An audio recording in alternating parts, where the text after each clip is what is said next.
Morning. Morning. വാ വാ. സന്തോഷായി. ഒഫീഷ്യൽ ടൂറിന് പോയ ചെറുപ്പക്കാരനെ 1.5 മാസമായിട്ട് കാണാനില്ലെന്നും പറഞ്ഞ് പത്രത്തിൽ പരസ്യം കൊടുക്കാൻ തുടങ്ങിയായിരുന്നു. ഒരാഴ്ചത്തേക്കെന്ന് പറഞ്ഞിട്ട് താനിത് എവിടെ ആയിരുന്നു? 12-ാം തീയതി തന്നെ റിട്ടേൺ ടിക്കറ്റ് കൈ കിട്ടി. പുറപ്പെടാൻ തുടങ്ങുമ്പോഴാ ഹെഡ് ഓഫീസിൽ ചെട്ടിയാരുടെ വിളി. ലണ്ടനിൽ നിന്ന് 2 സായിപ്പ്മാര് വരുന്നുണ്ടെന്ന് ഊരി വിറ്റാൻ. കൂടെ പോയല്ലേ പറ്റൂ. സെയിൽസ് ആൻഡ് സർവീസ് എഞ്ചിനീയർ എന്ന് ഗമയിൽ പറഞ്ഞു നടക്കാം. ചെയ്യുന്നതോ ടൂറിസ്റ്റ് ഗൈഡിന്റെ പണി. വലിച്ചെറിഞ്ഞിട്ട് വല്ല ബിസിനസ് തുടങ്ങിയാലെന്ന് ആലോചിക്കാം.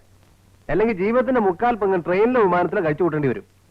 ഒരു കണക്കിന് നോക്കിയാൽ താൻ ഭാഗ്യവാനാ. ലൈഫിനൊരു ത്രില്ലെങ്കിലും ഉണ്ടല്ലോ.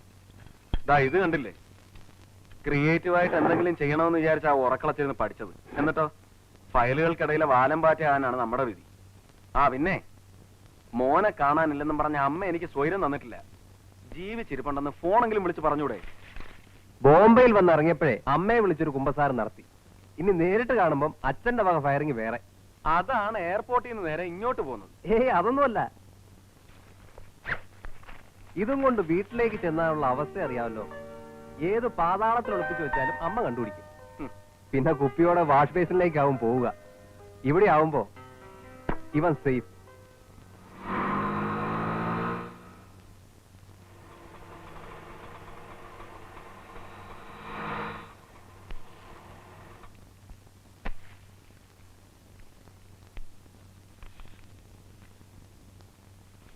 രാവിലെ കൈകിട്ടോ ചേട്ടാ, എന്തെങ്കിലും കൂടെ താ.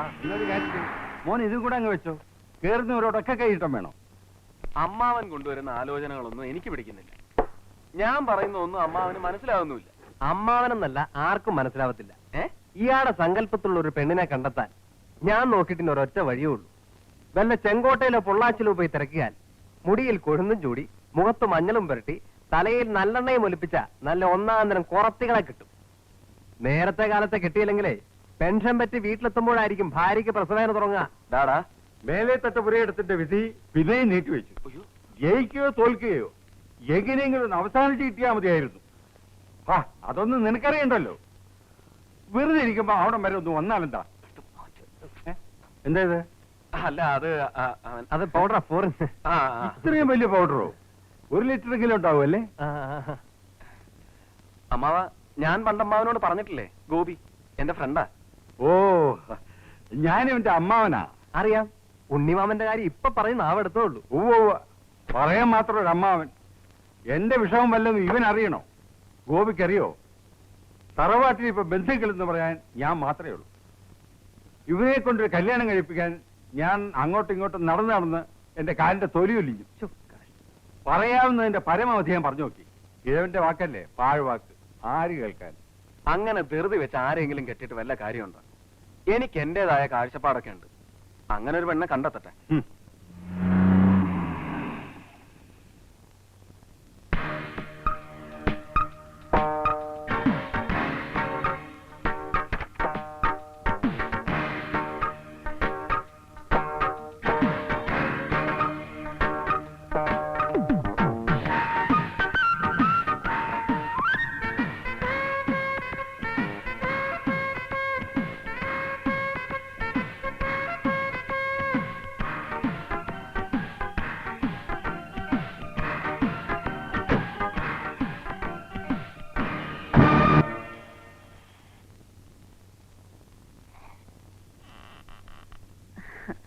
May I come in, sir? Yes. എന്താ മിസ്സസ് അന്ന ജോർജ്, ഒരാഴ്ചയായിട്ട് അബ്സ്കോണ്ടിങ് ആണല്ലോ. എവിടെയായിരുന്നു? കാനഡയിൽ നിന്നൊരു ഫാമിലി ഉണ്ടായിരുന്നു. Mister M.K. മേനോൻ. പുള്ളിക്കാരന്റെ വൈഫ്, കുട്ടികൾ. ഒരാഴ്ച പോയതേ അറിഞ്ഞില്ല. എന്ത് സ്മാർട്ടാ കുട്ടികള്. മലയാളം ഒരു ശകലം പോലും അറിയില്ല. Really sweet. മാതൃഭാഷ വശമില്ലാത്തതുകൊണ്ടായിരിക്കും ഇത്ര മധുരം. കന്യാകുമാരി മുതൽ കാസർഗോഡ് വരെ വേണേ ഉപയോഗിക്കാം. വേറെ വല്ലയിടത്തും മലയാളം ചെലവാകുമോ ബാലു സാറേ? ഞാനിവിടെ ഓരോ സെക്കൻഡും സകല പുണ്യാളന്മാരോടും മുട്ടിപ്പായി പ്രാർത്ഥിക്കുക, കാനഡയിൽ ഒന്ന് സെറ്റിൽ ചെയ്യാൻ ഒരു വഴി ഒരുക്കണേന്ന്. നമ്മുടെ നാടിന്റെയും നാട്ടുകാരുടെയും മഹത്വം സൂപ്രണ്ടിന് അവിടെ ചെല്ലുമ്പോഴേ മനസ്സിലാവും. ബാലു സാർ എന്ത് പറഞ്ഞാലും ഞാൻ സമ്മതിക്കില്ല. ഇവിടെ ലൈഫിനൊരു ത്രില്ലില്ല.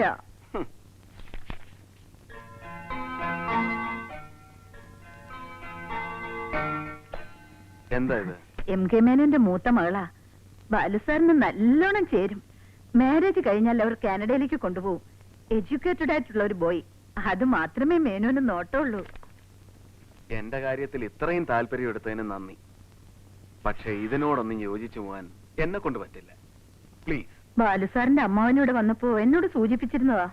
അമ്മാവൻ ഇത് പറയാൻ ഇനി സൂപ്രണ്ട് മാത്രമേ ബാക്കിയുണ്ടായിരുന്നുള്ളൂ. ഒരാഴ്ച ലീവായിരുന്നില്ലേ? പെൻഡിങ് ഫയൽസ് ധാരാളം കിടപ്പുണ്ട് മേശപ്പുറത്ത്.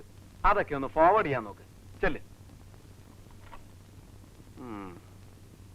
Moses said to the people of Israel, "Come with me to Canaan, where the milk and honey are flowing." സായിപ്പ് പറയുന്നത് എന്തെന്നാൽ, ഇസ്രായേലിന്റെ മക്കളെ, തേനും പാലും ഒഴുകുന്ന കാനാൻ ദേശത്തേക്ക് നമുക്ക് പോകാം. They complained to Moses when they were hungry. They complained to Moses when they felt hungry. എന്താ ഇത്? സഹോദര, ഞാൻ ദൈവ ശുശ്രൂഷയിൽ വ്യാപൃതനായിരിക്കുകയാണ്.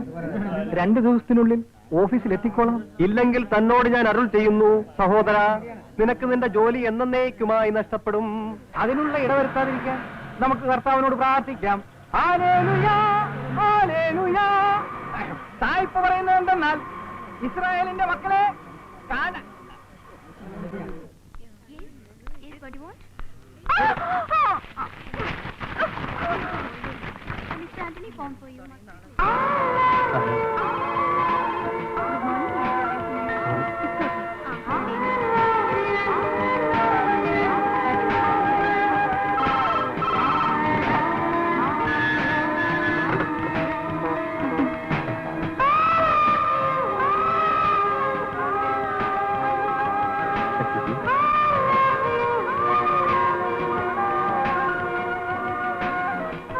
Excuse me.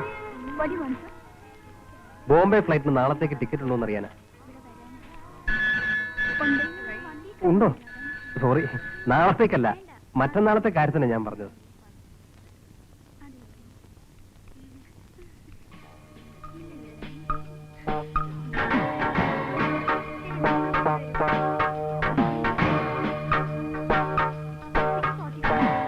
മറ്റന്നാളത്തേക്കുണ്ടല്ലോ. മറ്റന്നാളത്തേക്കുണ്ടോ? മറ്റന്നാളത്തേക്കെന്ന് പറയുമ്പോ 24 അല്ലേ? എനിക്ക് 25-ാം തീയതി വേണ്ടത്. മിസ്റ്റർ, നിങ്ങൾക്ക് എന്നാ ടിക്കറ്റ് വേണ്ടെന്ന് വെച്ചാൽ ഡിസൈഡ് ചെയ്തിട്ട് വരൂ. ദേഷ്യപ്പെടാതെ മാഡം, ഒന്ന് നോക്കണം.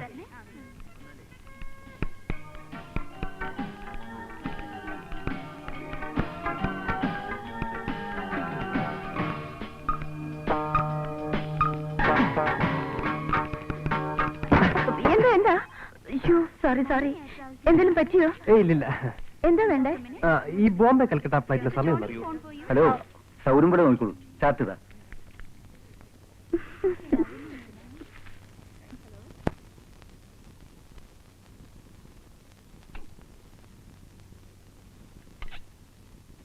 എത്ര നാളെന്ന് വെച്ചാ ഈ ഓട്ടർ ഭക്ഷണം കഴിച്ച് നീ കാലം കഴിക്കുക? വയറിന് വല്ല അസുഖവും വരും. ആ രാമകുട്ടിയുടെ മകൾക്ക് എന്താ ഒരു കുറവ്?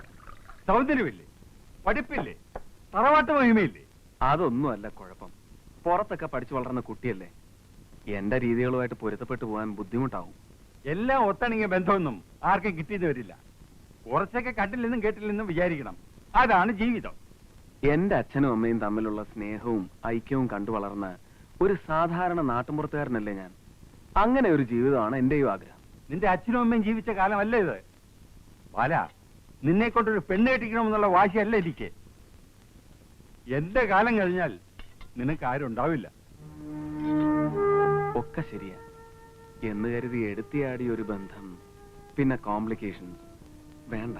ഇനി ഇക്കാര്യം പറഞ്ഞിട്ട് ഞാൻ ഇങ്ങോട്ട് വരില്ല. നിന്റെ ഇഷ്ടം പോലെ അയക്കും. ഞാൻ കാലത്ത് കോടതി പോയിട്ട് ആ വഴി പോകും. അമ്മാ ചോദിച്ചു. വേണ്ട, കഴിച്ചോടത്തോളം മതി.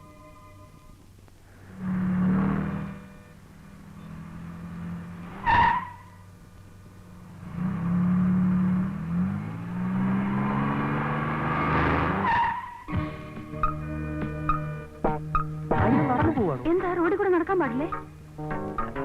എന്നെ മനസ്സിലായില്ലേ? പിന്നെ സിറ്റി കമ്മീഷണർ അല്ലേ? അല്ലടി കളക്ടറാ. അല്ലേ സാറേ? അയ്യോ, അറിഞ്ഞില്ല കേട്ടോ. നമസ്കാരം സാറിന്. നമസ്കാരം പറഞ്ഞോളൂ. നമസ്കാരം സാർ. കളക്ടർ സാറിന് എന്താ വേണ്ടേ? അത് മോൻ കണ്ടാലും അറിയില്ലേ? അല്ല സാർ.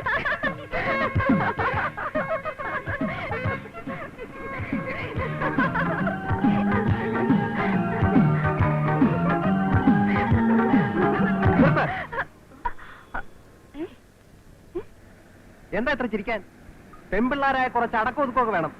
തോടി കിടന്ന് പല്ലിരിക്കുന്നതിലേ വലിയ കോമഡി ഒന്നും ഇല്ല. വട്ട മുഴുത്ത വട്ട്. എന്തെങ്കിലും ഒന്ന് പറഞ്ഞ കൂടെ ചിരിക്കാൻ ഒരു തോഴി. ചിരിക്കേ, എന്താ നിർത്തിക്കളഞ്ഞത്? ആണുങ്ങളെ കളിയാക്കുന്നതിലേ വലിയ ക്രെഡിറ്റ് ഒന്നും ഇല്ല. അന്ന് ഓഫീസിൽ വെച്ച് എന്നെ കളിയാക്കി, ഇപ്പൊ നടറോടി വെച്ച്. പക്ഷേ എനിക്കത് ഇഷ്ടമായി. വരട്ടെ.